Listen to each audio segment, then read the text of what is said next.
Hi guys, welcome back. Part 2 की starting में हम देखते हैं कि शाओ बाओशन के क्लोज हो रहा था एंड फिर उससे कहता है, मैंने सुना कि तुम मेरा इंटरव्यू लेना चाहती थी, लेकिन मुझे लगता है कि शायद इंटरव्यू लेने से पहले तुम मुझे जान लो। और फिर उसके क्लोज होने लग जाता है, बट बाओशन उसे रोक देती है एंड कहती है, मेरे फियोंसे का नाम लूजियांग है एंड वो बिल्कुल तुम्हारे जैसा ही दिखता है, लेकिन 5 साल पहले उसकी डेथ हो गई। मैं बस इतना जानना चाहती हूँ कि शायद तुम लूजी हांग तो नहीं हो। कहती है, क्या तुम कभी हाइचिंग सिटी में आए थे 5 साल पहले, या फिर तुम कुछ भूल गए हो, या तुम मुझे भी भूल गए हो। इसे सुनने के बाद शाओ कहता है, इसका मतलब तुम मुझे अपने लवर का सब्स्टिट्यूट बनाना चाहती हो। फिर वहाँ पे पड़े एक मिल्क की ड्रिंक को पीने लगता है, बट बाओशन उसे रोकने लग जाती है बिकॉज इस मिल्क से लूजी हांग को एलर्जी थी। वो उसके सामने ही मिल्क की ड्रिंक को पी लेता है। बाओशन उसका कंधा चेक करती है क्योंकि लूजी हांग के कंधे पर एक स्कार था। बाओशन को बताया था कि बचपन में वो गिर गया था, तो तब उसके कंधे पे वो स्कार आया था। शाओ के कंधे पे भी कोई स्कार नहीं होता। बाओशन ये देख के काफी ज्यादा हैरान होती है।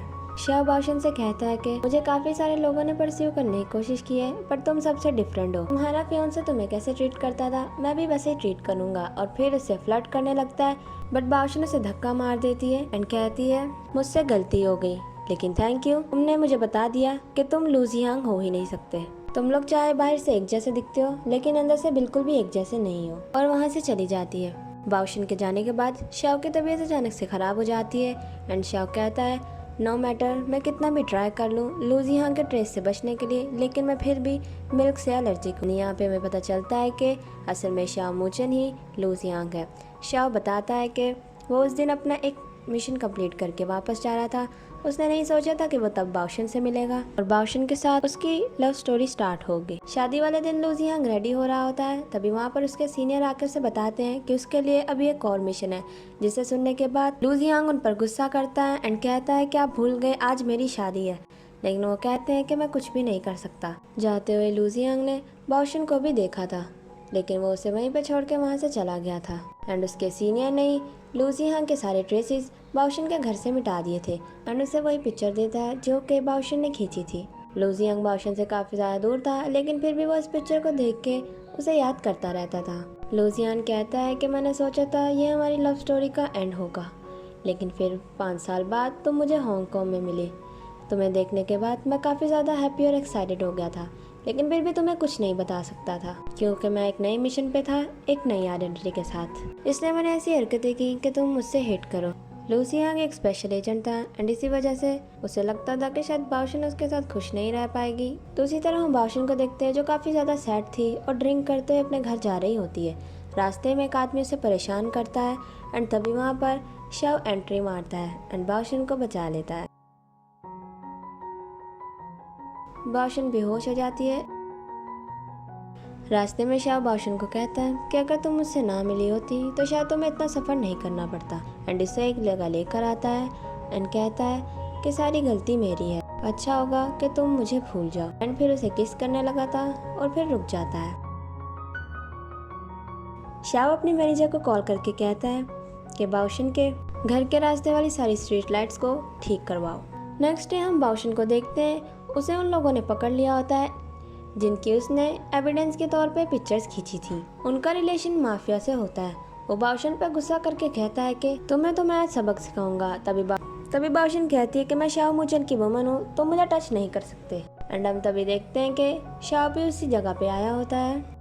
वो आदमी बाओशन से बदतमीजी करने लगता है, तभी शाओ वहाँ पे एंट्री मारता है एंड उसे 3-4 थप्पड़ लगाता है एंड फिर बाद में सॉरी बोल देता है एंड उसे कहता है कि तुम यहाँ से चले जाओ। वो आदमी चला जाता है। उसके बाद शाओ ऐसा प्रिटेंड करता है जैसे कि वो बाओशन का एडवांटेज ले रहा है। बाहर से उस आदमी के लोग उसकी बातें सुन रहे होते हैं। बाओशन से कहती है, यहाँ पे सब लोग माफिया हैं। जिसे सुनने के बाद शाओ से कहता है, फिर भी तुम यहाँ पर आ गई, क्या तुम्हें क्रिमिनल से डर नहीं लगता? फिर कहता है कि तुम प्रिटेंड कर रही हो जैसे कि तुम्हें डर नहीं लगता, लेकिन अंदर से बहुत डरी हुई हो। अगर ये सब कुछ सिर्फ पैसों के लिए कर रही हो तो ये बिल्कुल भी ठीक नहीं। तभी बाओशन मौके का फायदा उठाती है एंड शाओ से फ्लर्ट करने लगती है एंड फ्लर्ट करते हुए उसकी पॉकेट में सीक्रेटली माइक डाल देती है उसकी बातें सुनने के लिए एंड वहाँ से जाने लगती है, बट शाओ उसे रोक दे। बाहर असिस्टेंट उस आदमी के लोगों को पकड़ लेता है और उन्हें वहाँ से भगा देता है।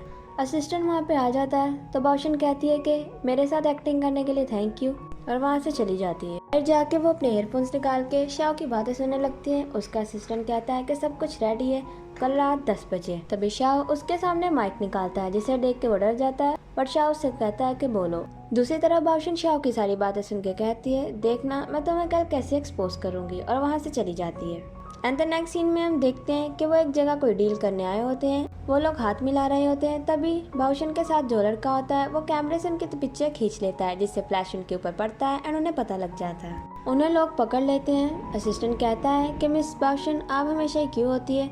बाओशन कहती है, थोड़ी देर में यहाँ पे पुलिस आती होगी और तुम लोग को पकड़ लेगी, अच्छा होगा तुम लोग कन्फेस खुद ही कर दो। जिसे सुनने के बाद शाओ कहता है, क्या कन्फेस करना है। बाओशन वहाँ पड़े बॉक्स की तरफ इशारा करके कहती है, इसे। बाओशन के साथ जो लड़का होता है वो देख के कहता है, ये तो हेलो किटी है एंड ये तो आपके फेवरेट है ना मिस बाओशन, लेकिन आपने कहा था कि आप इन्हें बाय नहीं कर पाई। बाओशन उन्हें देखने लग जाती है, बट उनमें से कुछ भी नहीं निकलता।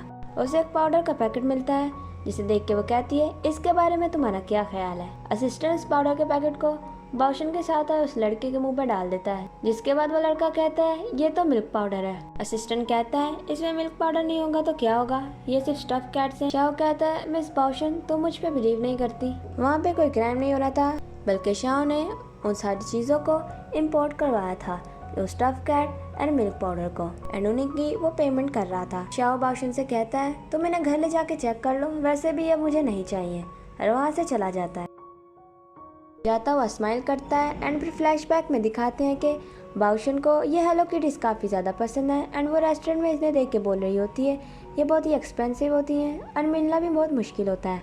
बाओशन की सारी बातें शाओ सुन लेता है एंड अपने असिस्टेंट से कह उन्हें बाय करवाता है। बाओशन किटीज को अपने साथ लेके जा रही होती है एंड फिर रास्ते में देख के कहती है, मेरे घर की तरफ की स्ट्रीट लाइट्स अचानक से कैसे ठीक हो गई। एंड कहती है कि शाओ भले अच्छा इंसान नहीं है, बट ये किटीज तो अच्छी है ना, मैं इन्हें अपने घर लेकर जाऊंगी, और खुश होती रहती है। उसे दूर से शाओ देखता रहता है एंड कहता है कि तुम्हें दूर से ही हैप्पी देख के मुझे अच्छा लग रहा है। नेक्स्ट डे बाओशन को हम एक रेस्टोरेंट में देखते हैं, जहाँ पे वो एक आदमी का इंटरव्यू लेने आई होती है। तभी वहाँ पर शाओ अपने मैनेजर के साथ आता है, जहाँ पर उसका मैनेजर बाओशन को देख के कहता है, लगता है मिस बाओशन को एक न्यू फ्रेंड मिल गया। शाओ कहता है, क्या कह रहे हो। तभी वो कहता है, वो सामने देखो।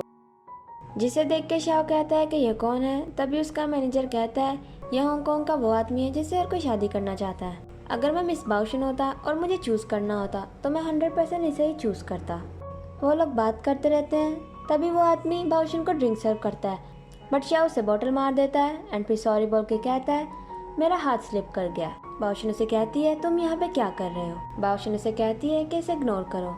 वो फिर से बाओशन को ड्रिंक देने लगता है एंड फिर से शाओ उसके बोतल मार देता है, जिससे उसके कपड़े खराब हो जाते हैं। शाओ उसके पास ड्रिंक लेकर आता है एंड फिर इसकी ड्रिंक चेंज करके उसे कहता है, ये मेरी तरफ से अपॉलॉजी है, पी लो। वो पी लेता है। बाओशन शाओ को हटा देती है एंड उसे कहती है कि इसे टेंशन मत दो, और उसे वहाँ से ले जाती है। शाओ जेलस होता रहता है। बाहर आके वो आदमी कहता है कि मैं अपने कपड़े चेंज कर आता हूँ, तुम मेरे रूम में बैठ के मेरा वेट करो, वहीं पे मैं तुम्हें इंटरव्यू दे दूंगा, और वहाँ से चला जाता है। बाओशन से जाने लगती है, तभी कोई बाओशन को खींच लेता है। इसी के साथ इस पार्ट का यहीं पे एंड होता है। Thanks for watching, so please guys do subscribe to my channel.